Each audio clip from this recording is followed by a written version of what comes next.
شباب شلونكم زينين؟ فروحة اليوم مريضة ورحت جبت لها وجبة مال دايت لين بيها تيفو اسم الله عليكم، والدكتور قال لها اكلي بس بدون دهن، فاحنا من وش كله نحضر لها وجبات كلها بدون دهن.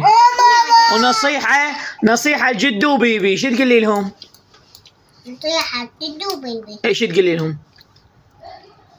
نصيحة لا انت شو تقولي لهم؟ لا تاكلون بدون دهن، اكلوا بدون دهن، استمروا على العلاج، لا يصير بيكم شيء.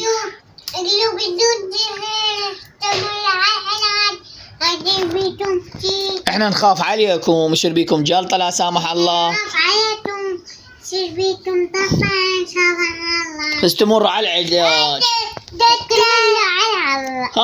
هاي بان. ايبان هاي عف مو زين عليك انت ما بيك شي، هاي اكل بس بفرح مال اسبوع.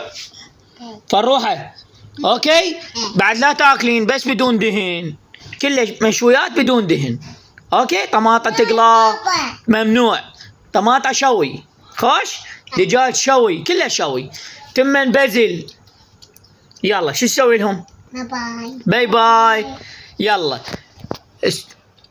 قولي لهم انت استمروا على العلاج. استمروا على العلاج. مو زين عليكم تعوفون العلاج. مو زين عليكم تعوفون العلاج. انا احبكم واخاف عليكم. انا احبكم واخاف عليكم. باي باي. باي باي.